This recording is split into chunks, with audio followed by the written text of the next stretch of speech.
Hello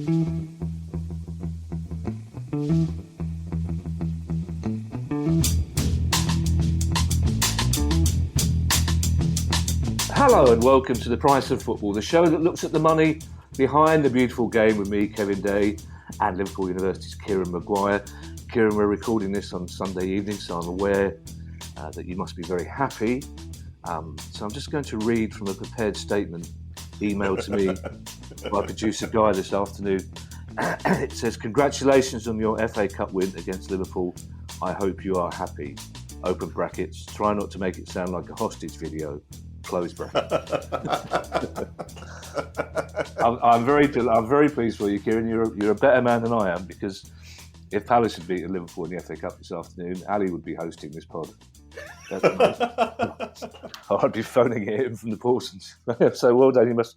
Yeah, I mean, last minute goal. You can't get better. I think you just about deserved it in the end as well, didn't you? Yeah, it was. It wasn't a great match. No. There were two sides that are not very good at defending, but it's still a victory against Liverpool. Yeah, absolutely. We've scored 8 goals against them this season. Yeah. It's ludicrous. You're the bogey team. I know. Luckily, Wrexham will be the first game on Match Today, so you'll have to stay out late to watch it. So small victories, Kieran. Small victories. Yeah, it's questions day, Kieran. We have some very good questions today, but I don't think any of them could be described as precise. So with this, we're on 3 pages. Oh, yeah, we are. So there's some attention span needed, and there's also a couple of questions which are things we've covered before, but I'm happy to cover them again because they're topical or pertinent. And the first one, Kieran, comes from Dan Octon, and Dan says he is a Nottingham Forest supporter, and points out, as we know, that our owner also owns Olympiacos, and we've seen a number of transfers between the two clubs over the years. Are there any rules to govern the prices agreed between clubs like these to ensure fair play? For example, could Forest sell Olympiacos, an unwanted player, for 10 million over the market value to help balance the books? The simple answer is that, as we've recently seen in an Italian court case, football transfers are trophy assets. They're unique transfers of registration, and therefore the courts don't seem to think that they can ascribe a value to them. And I think if we take a look at history, it does appear that organisations which are part of an MCO, which stands for multi-club ownership model, do, if they would so wish, appear to be in a position to game the system. Now, we're not going to make any accusations because we're not that type of show. But let's just take a look at a couple of examples. First of all, we've got the City Football Group. And we've got the case of Aaron Moy. Now, Aaron Moy, who in fact scored today for Celtic. He was originally at Melbourne City, part of the City Football Group. And he was transferred to Manchester City and then immediately put out on loan to Huddersfield Town. He was so immediately put out on loan to Huddersfield Town that I cannot find a photograph of Aaron Moy wearing a Manchester City football shirt. Wow. So Manchester City got a loan fee. Huddersfield Town were promoted at the end of that season to the Premier League. And then they bought Aaron Moy for a fee of estimated to be around about £10 million. So Manchester City bought the player from Melbourne City for zero, it would appear, and made a £10 million profit on a player who not only never played for them, but has never even been seen in Manchester wearing a Manchester City shirt. So that does raise eyebrows. There was the Frank Lampard transfer, which, again, he went from Chelsea to New York City, but then who loaned them to Manchester City. I think that caused a few questions. If we take a look at another multi-club ownership model, we've got the legendary one of Watford and Udinese, of which there have been many, many transfers. The most recent of which caused the most eyebrows, I think, to be raised, was Watford sold at the start of the season Hassan Kamara to Udinese.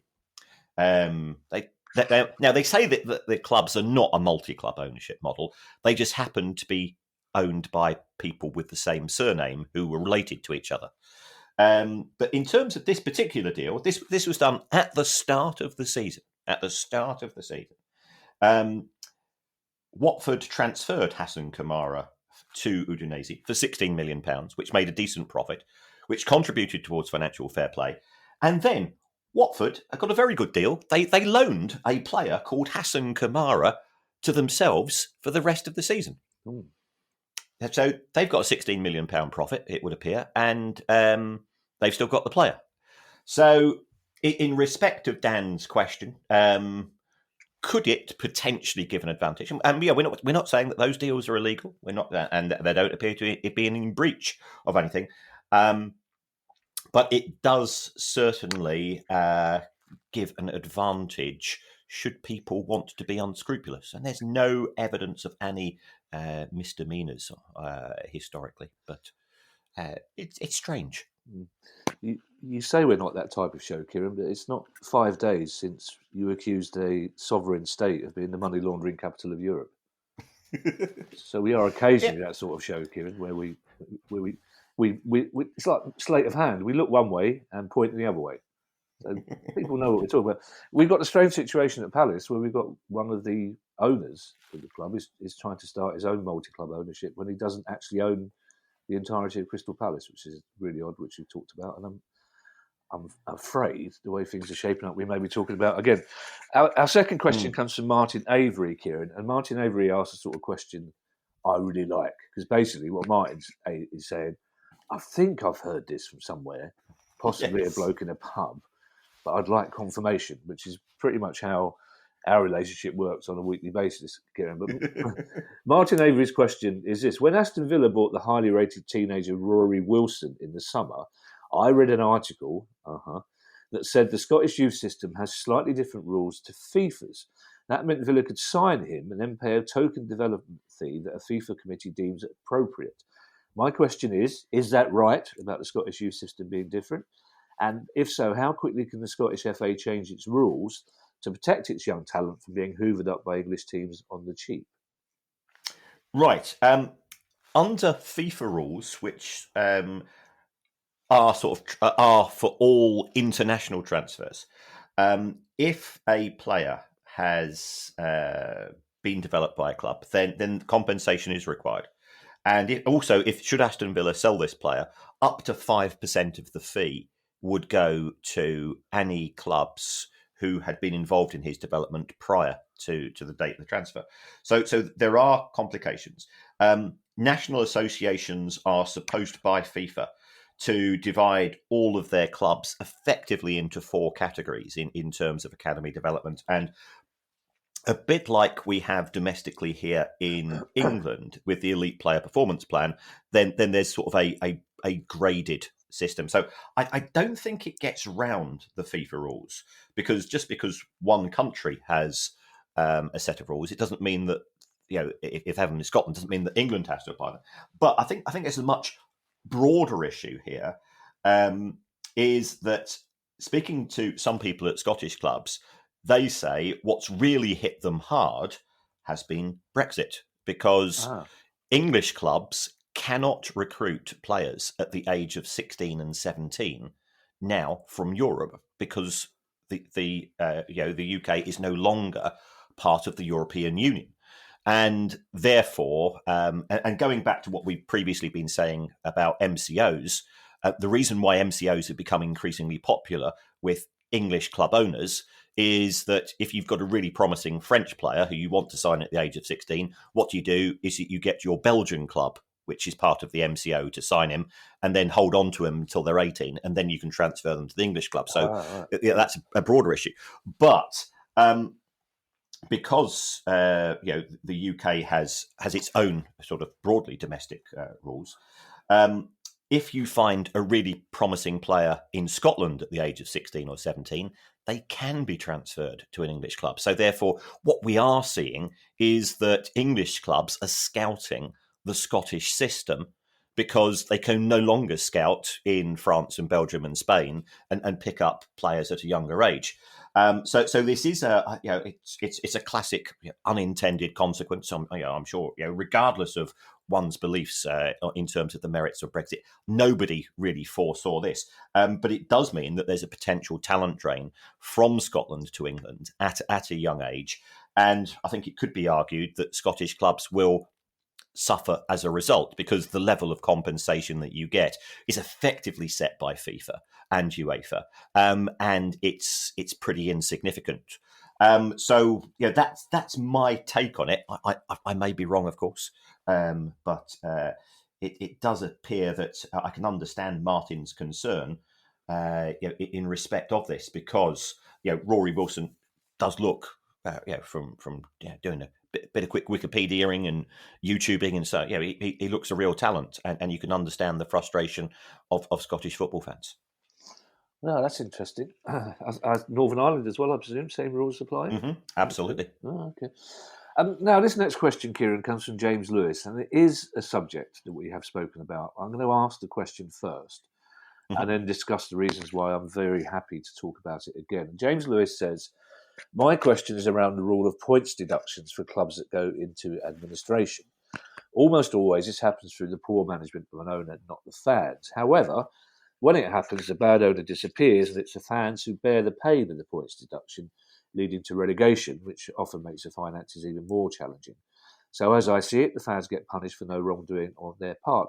I'd love to hear your thoughts on whether there is any other way to manage this situation without points deductions, and we'd love to get the thoughts of the EFL, the National League, and the Premier League as it happens. Now, we spoke about this only last week, Kieran, with the suspended points deduction for Wigan. And we spoke about exactly this situation and it being unfair on the fans and possibly the people who work at the club who could lose their jobs, who are normally fans. The reason I'm happy to talk about it again is because this is one of our top 5 discussion points. It's up there with amortisation, ethical kits, how Chelsea can avoid FFP at the moment. It's one of those things that fans talk about. Is there another way of punishing owners that doesn't punish fans and without actually financially punishing the owners? We haven't really found one, have we? Mm-hmm. Yeah. I think we both have a preference for what happens on the pitch stays on the pitch, and what happens in the boardroom stays in the boardroom. Would be my broad summary. I think there is a case for saying that should somebody acquire a football club, they should have to put down a bond. Yeah. If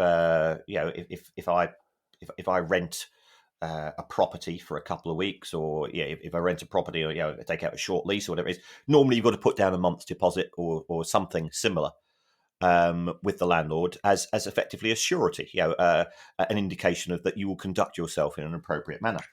So why can this not be the same in respect of football? If you want the good things which go with owning a football club, the kudos, the adrenaline, the ability to say, I own this football club, then putting down an amount of money to be, how much is that can be determined by, ideally, an independent regulator, in my opinion. But it would it would discourage the tire kickers, the ne'er-do-wells, the scumbags, because they know that there could be some financial consequences should they be involved in misdemeanors. And B, it will provide sort of a buffer, a bit of a protection zone for clubs themselves. And that would mean that there would be no repercussions as far as what was happening in terms of team performance. I mean, my only reservation with regards to this is that sometimes we are seeing clubs going into administration due to owners sanctioning an unsustainable overspend. Now, if you go shooting up the table because the owner is effectively paying wages which they can't afford to pay, and they're avoiding paying PAYE, and they're avoiding paying everybody else, you could say that the club has gained points as a result of the overspend, and therefore, if it has gained points, then a points deduction has a degree of merit, but also the threat of a points deduction could be seen to act as a deterrent to prevent people from considering going into administration. Because it's an automatic 15-point penalty. People know the sanction, and therefore the idea is they should think twice before behaving in an untoward manner. I suppose the other argument, and I'm reluctant to say this in case it sounds like I'm endorsing it. I'm not. It's just that we always try and see as many sides of the issue as we can. If administration is a better option than liquidation, for example, if it's the only way of actually saving the club short term and possibly long term, then perhaps you could argue that a points deduction is a small and hopefully temporary price to pay for that. But I'm really playing devil's advocate there, Kieran, just because it's proven impossible. We have good relationships with people in football, but this is one of those subjects that they're very reluctant to put their head above the parapet and talk to us. And the trouble is, of course, now changing it is going to be very difficult because all those clubs who have that, if you suddenly change the system and the punishment isn't points deduction, the EFL, the Premier League, the National League know that they're opening themselves up to legal action from those clubs that have suffered from points deductions in the past. Yes, it's very messy, and we clearly are looking at the issues of in respect of Derby County, who went into administration. They were relegated, but they're having a great season in League One. They're averaging 28,000 in League One, which is an incredible achievement. It's not nice. It's never nice to be relegated, but I still feel mainly as a football fan, regardless of where you finished the previous season, as soon as the fixtures are announced, even if you're in a division below, and let's face it, I'll old man up. I've been watching Brighton for more than 50 years. I've seen plenty of relegations, and you're upset when it happens. But then you're going, I've not been to Morecambe before. I've not been to Hartlepool before. And as an away fan as well as a home fan, your mentality is, well, it's a new place.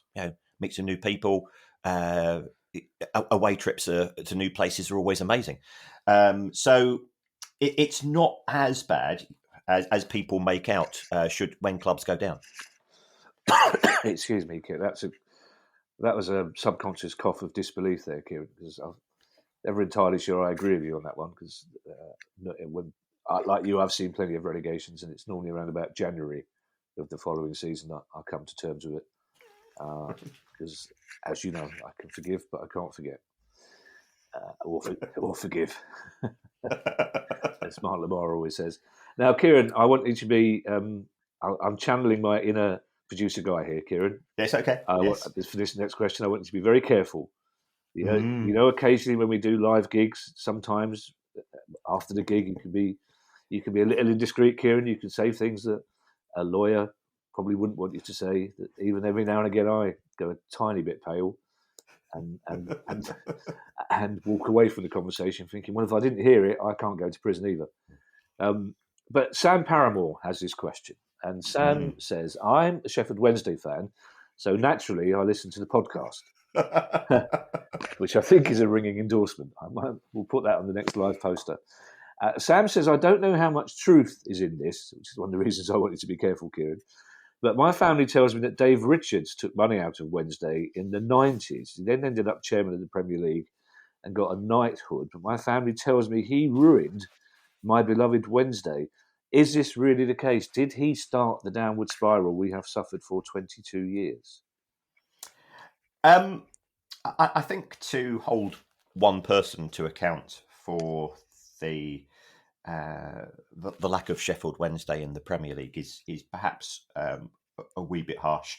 I will tell you something about Sheffield Wednesday at the end of the show. But it doesn't involve Dave Richards. Now, I have been through Sheffield Wednesday's accounts in the 90s, and I can see no evidence of related party transactions, loans to directors, or even directors' remuneration. So, whilst I think Sir Dave Richards is, some people might refer to him as a character, after he accused both FIFA and UEFA of stealing football because, and I quote, we invented it and they stole it. About 50 years later. Yeah. So he's a man of strong convictions, which is unusual, of course, in a Yorkshireman. But there is no evidence that I have found of any untoward behaviour in respect of his period of stewardship, and presumably the other owners of Premier League football clubs must have had a degree of confidence in him to appoint him as the Premier League chairman. So that's position. Could it be argued that there was poor cost control at Sheffield Wednesday in the 90s, which meant that when they were relegated, they were in a weak position to try to return to the Premier League? That's a separate issue, and how much of that you can put down to one person again is open to debate.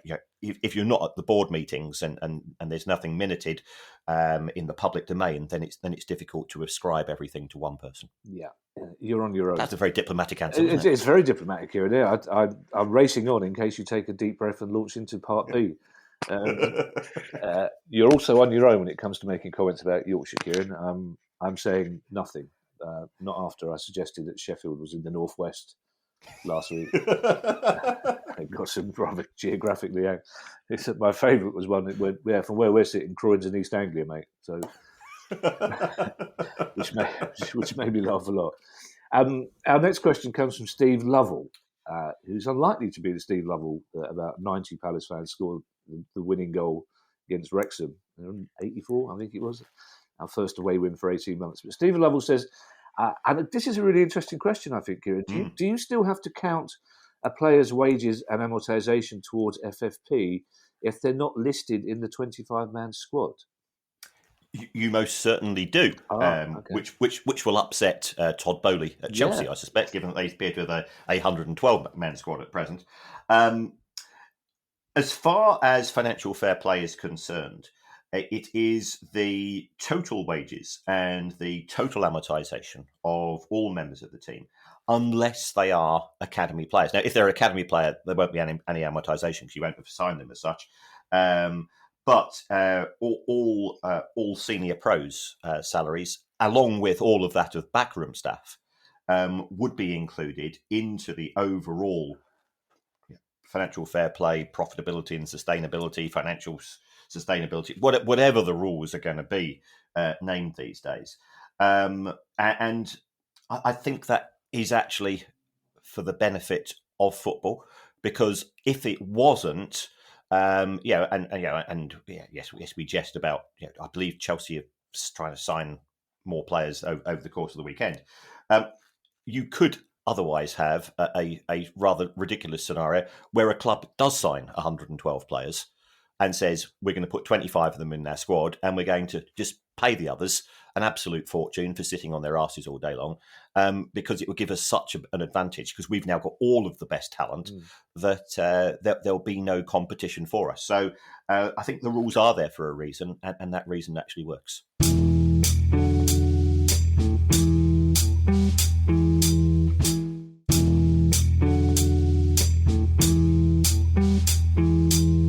Now, Kieran, our next question comes from Tom Scotney. And I'm going to suggest that Tom is a bit chippy. Now, if you're listening to this, Tom, coming from me, that's a compliment. Because I admire my personal chippy friends. But Tom says, I have a question regarding loan deals. As a fan of a, inverted commas, mid to upper level League One team, that's a big sign of chippiness there, putting that into inverted commas. We've had a lot of young kids and second stringers from the upper echelons of the league pass through over the years. Another sign of chippy, that word second stringers there.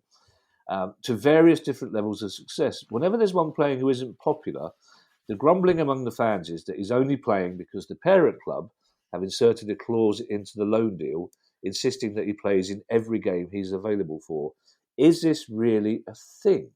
It seems unbelievable to me that regardless of how promising a youngster for another club at a high level might be, that a manager would tie themselves and their team plans to playing him in advance. This is textbook no moon landing, grassy knoll type conspiracy theories. Sorry, Tom. which I still love. Yeah, I think it's. With regards to players going on loan, it would be completely unreasonable to expect the first team coach to have an obligation to play a player from another club if their player is not in form, is not pulling their weight in training. Can you see all of the potential issues arising here? And then there's a clause in the contract. What, however, you might see is so it's not compulsory, this, but what you might see is a tapered loan deal in which, and I am aware of these, if the player plays on average 75 minutes plus per game, the parent club, who's often will be a Premier League club. Now, what's the Premier League club trying to do? They want this player to get minutes.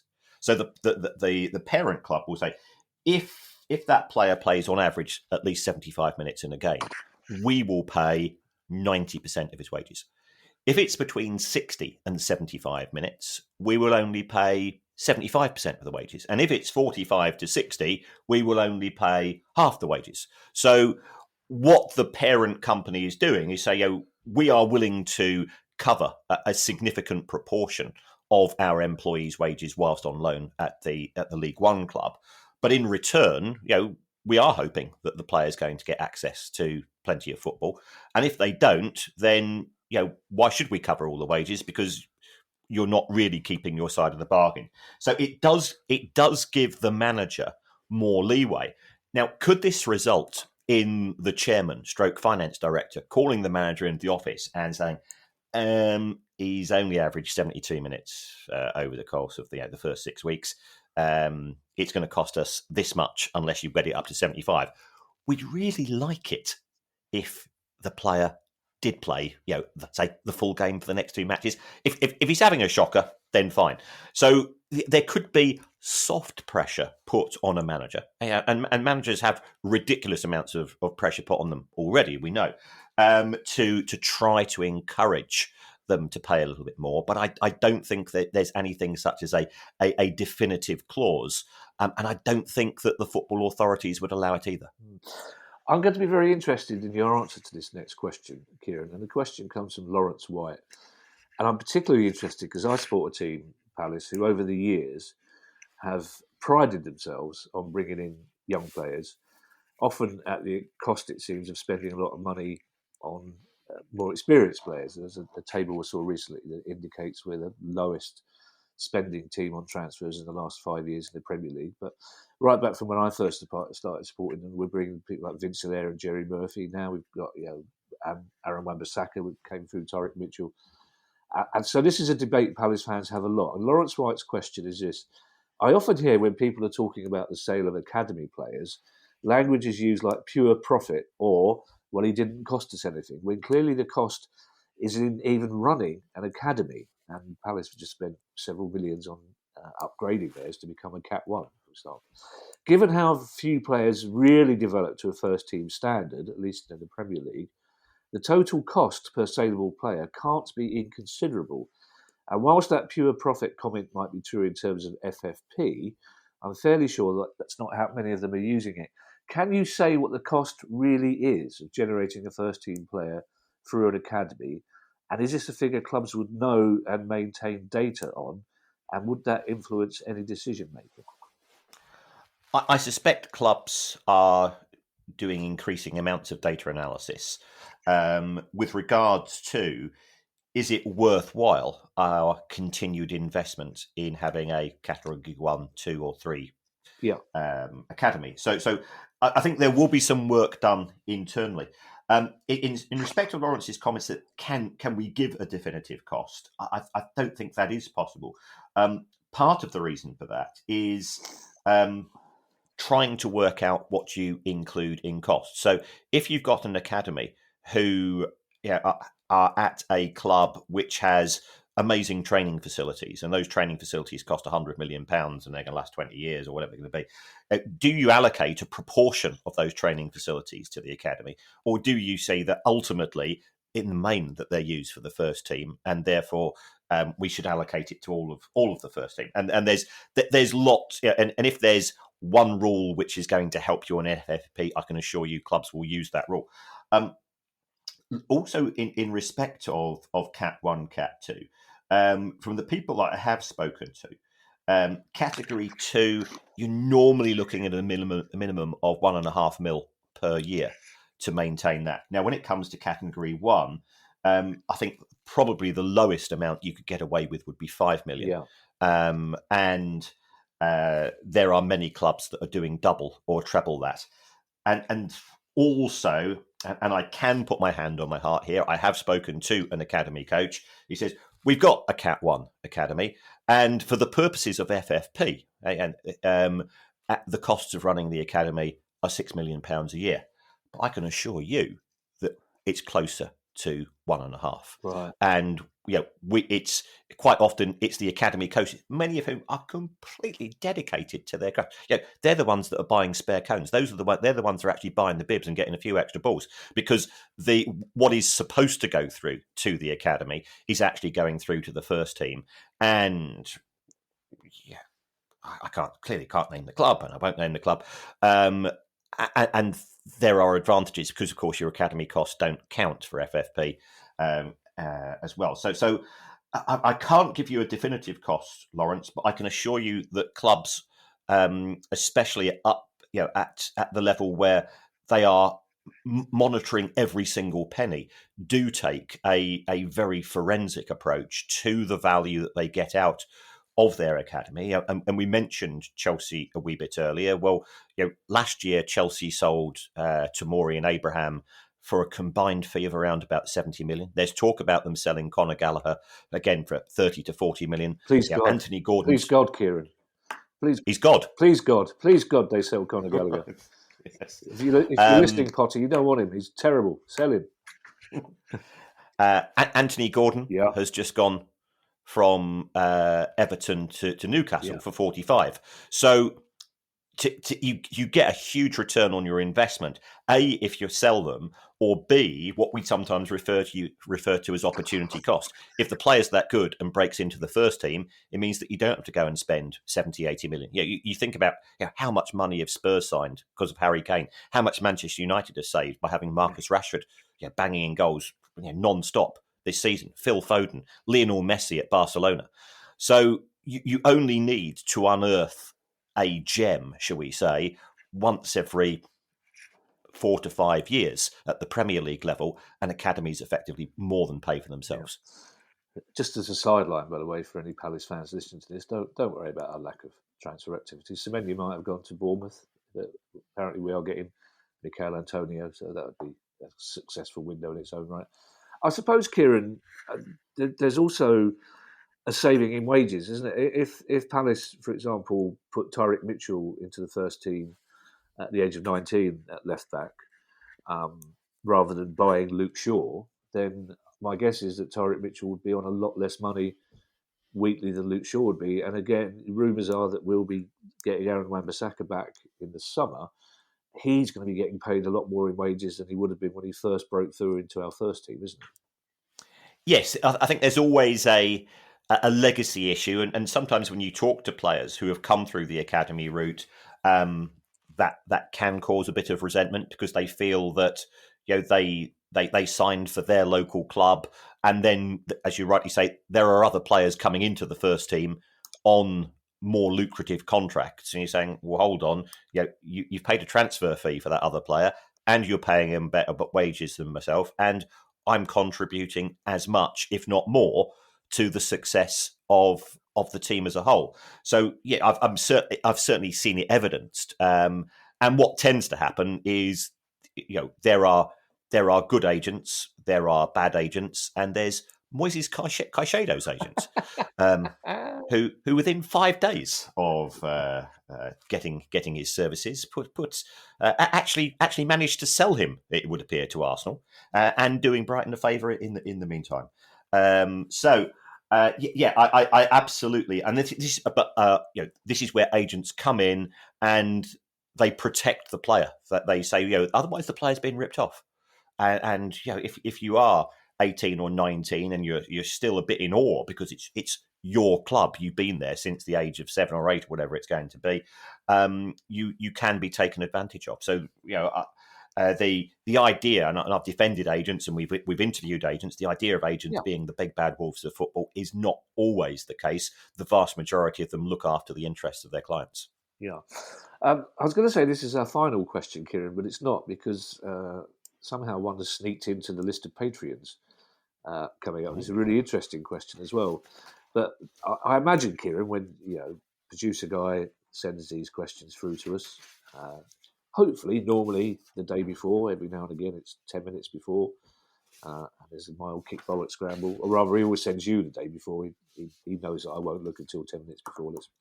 Let's be fair to producer guy. But I think, Kieran, probably a small tear of joy would have just trickled out of the corner of your eye when you saw this question, because this has got your name written all over it. This has got the upward eyebrow from the Baroness written all over it when she says, "Why are you up till 3 o'clock in the morning?" And you go, "Because I've had a really good question, and it involves a new spreadsheet."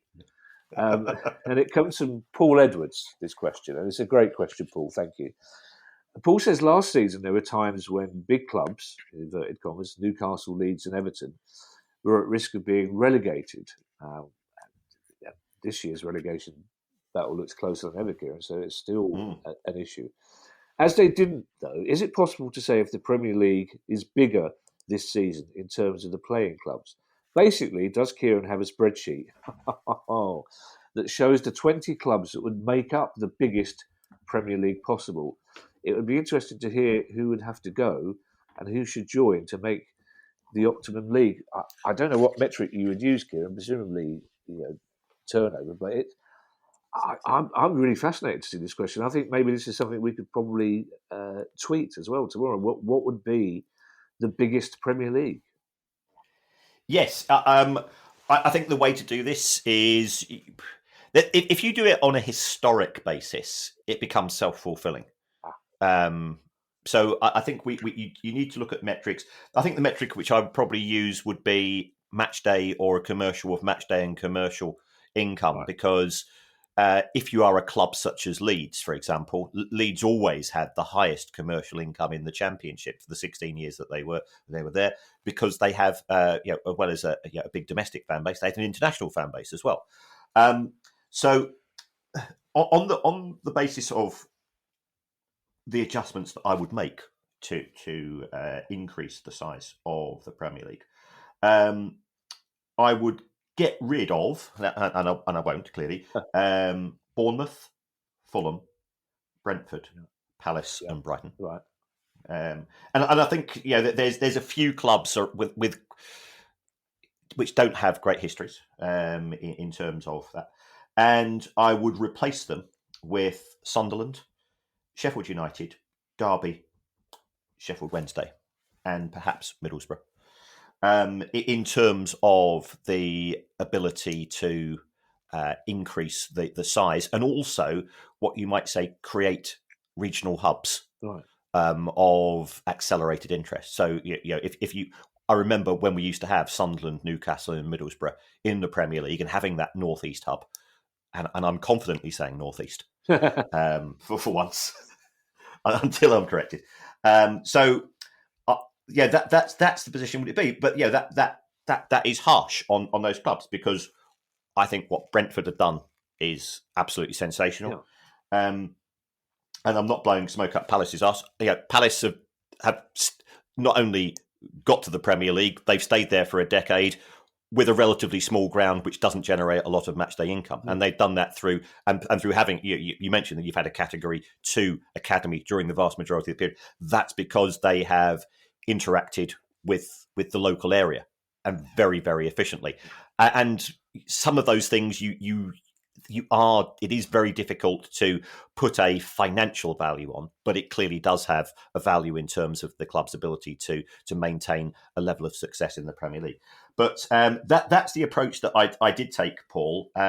So I went down sort of the match day income, and also what I considered to be sort of the potential for commercial appeal. We could be having this conversation in 5 years' time, and Wrexham could be there, for example. Yeah. So, it is a movable feast. I think certainly having Forest back in the Premier League, they if they hadn't been promoted, I would have put them into that list as well as to the big clubs. Yeah, I find 4 out of 5 of those clubs that you say would be in there. I guessed that. Middlesbrough, I probably would have been here all day. I thought Norwich would be the fifth side, but I actually, Yeah. I think there's a case for Norwich actually. Yeah. yeah. It's probably me being harsh on Norwich and perhaps a bit generous toward Middlesbrough. Right. Um, Thank you to everyone who's donated to Pod via our Patreon page. That includes Martin Payne, Andrew Phillip, Richard Hunt, Alexander Walton, and in block capitals, Kieran Simmons, who says, I went for the Price of Football Ultras option on Patreon. I'm going to cards on the table here, Kieran. That's an option that's new to me. But I'm delighted to hear that we do have some Ultras. I like to think they all wear black hoods and are bouncing up and down, listening to the pod together every week. But Kieran says, I went for the Price of Football Ultras option on Patreon just to ask a question that has bothered me in the last year. How did Birmingham City manage to get a jersey sponsor on the lower back that is an alcohol company? I've tried every avenue in my power to find the loophole, but keep hitting dead ends. The sponsorship in question is Sadler's Peaky Blinder. Right. As far as I can make out, Kieran, there is no formal banning of alcohol-related sponsors. Really? We have gambling after all. Right. Why the reason why, and also if you take a look at organisations such as UEFA and FIFA, we did have as a senior sponsor, even though they weren't allowed to sell any beer. Right. We had Budweiser. We've got Heineken as well. I think it's Heineken who are sponsors of UEFA, and there's been some local breweries who have sponsored football clubs. The reason why that it hasn't tended to find favour from a Premier League perspective in terms of front of shirt is as much to do with there are many geographical regions in which having an alcohol sponsor would cause issues. In terms of, they are effectively non-alcohol consuming countries, and therefore, if you're trying to sell the global appeal of the Premier League, and you've got front of shirt for XX brewery, and a third of the planet is effectively dry, then you're not going to get a very good price. So that's as much to do with the reason. So I don't, if you think about. We've seen Wrexham. Wrexham's. I think Wrexham's training kit is sponsored by Aviation Gin. If it is, the Baroness likes gin, Aviation Gin. Well, also, I was going to say Rex because the stand opposite the cameras today it's Wrexham Brewery stand, I believe. So it was, Kieran, you really. I was 100% convinced that front of shirt alcohol sponsors were banned. So I'm really interested to hear that. It causes problems in terms of, of course. If you're a club in League One or League Two, you won't be able to sell shirts to kids with a brewery sponsor on it. Of course. So then you've got to have effectively two sets of kits being made, and it does create other issues. But I don't actually think it's banned per se. Oh, okay. Well, thank you for that question, Kieran. If you'd like to join Martin, Andrew, Richard, Alex, Alda, Kieran, and the other ultras, make a small monthly contribution to the pod, that would be very kind of you. You can do so by going to patreon.com/priceoffootball. If you have a question you'd like answered on the show, email us at questions@priceoffootball.com. And in the meantime, I shall hand you over to Mr. Kieran Maguire for his customary farewell. Well, thank you to Kieran and all the patrons. It is very generous of you, and that's one way of supporting the show. And we do try to interact with you on social media as well and answer questions. And sometimes, apologies, I do get a bit chippy myself, and I have to wind it in. I go, well, really, they're probably a bit too far. But there's another way that you can support the show, and that's to give us a review. It helps us in the charts. It helps us with algorithms. It helps us with a bit of credibility with guests. And we've just been talking about alcohol, which is a vice. So perhaps you want to say something slightly more virtuous. I can think of no more virtuous people on the planet to potentially present the show than Mother Teresa and Nadeem Zawari, because having read his letter to the Prime Minister, having been sacked from his job as the chairman of the Conservative Party, there is no remorse. There is no reference to anything involving the word tax, and therefore one can only assume that he is indeed a paragon of virtue. Yeah, I particularly liked one Tory MP, I think should remain unnamed for his own sense of embarrassment, who said this week that an individual's tax affairs are private, matter of privacy. Should interest no one else, which is an argument I'm going to use next time HMRC get in touch and say, do you realise how much you owe us? And I'm going to say, no, it's private. It's nothing to do with you, mate. So I'm sure they will understand that and go, we shouldn't have bothered you. We will leave you in peace forever. Right, everybody. And if you don't want to take that advice, remember Tuesday by midnight, get your tax return in, save yourself £100. Yes, I'll never have an issue getting. I'll never get fined for late tax returns, Kieran. That's not what I get trouble for. Bye, everyone. Bye. The price of football.